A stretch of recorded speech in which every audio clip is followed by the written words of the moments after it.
Le Tour de France se poursuit donc pour Aurélie, accompagnée de ses fidèles compagnons, son cheval Boudou et son chien Spy. Première étape à Nîmes pour la cavalière qui est amputée d'une jambe. C'est un reportage de Éric Mangani et de Lucien Tellu. Drôle d'endroit pour une rencontre, la jeune cavalière Aurélie Brima et son père viennent visiter les patients du centre de rééducation de Kenval à Nîmes. Amputée d'une jambe suite à un accident de scooter à l'âge de 17 ans, elle a décidé de faire un tour de France, des centres de rééducation. Elle veut donner de l'espoir aux personnes nouvellement handicapées. C'est de leur dire, regarde, je vais faire 4000 km à cheval, c'est complètement dingue. Il y a des valides qui n'oseraient pas le faire, qui ne se sentiraient pas capables. Moi, j'ai un handicap, je le fais. Donc ça veut dire qu'on peut encore continuer de rêver, d'avoir des projets complètement dingues, complètement fous, même avec un handicap. Le message d'Aurélie est reçu avec beaucoup d'enthousiasme et permet de se projeter dans l'avenir.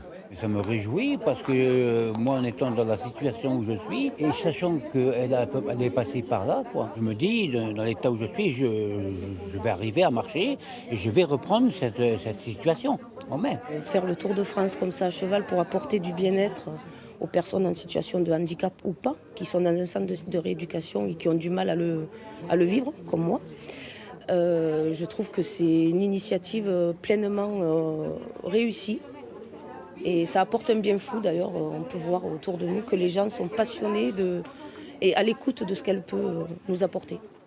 Après la rencontre avec son cheval, Aurélie n'oublie pas son handicap et rencontre l'équipe soignante de Kenval. Elle a besoin de soins pour tenir les 6 mois de son Tour de France.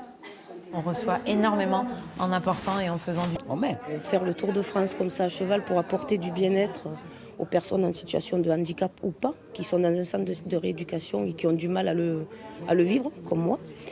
Je trouve que c'est une initiative pleinement réussie et ça apporte un bien fou d'ailleurs. On peut voir autour de nous que les gens sont passionnés et à l'écoute de ce qu'elle peut nous apporter. Après la rencontre avec son cheval, Aurélie n'oublie pas son handicap et rencontre l'équipe soignante de Kenval. Elle a besoin de soins pour tenir les 6 mois de son Tour de France. On reçoit énormément en apportant et en faisant du bien aux patients.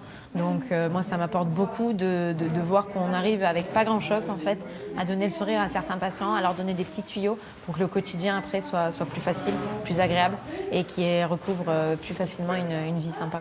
Prochaine étape du Tour de France, la Lozère et arrêt à Mende. Magnifique Aurélie, partie de Traits dans le département des Bouches-du-Rhône.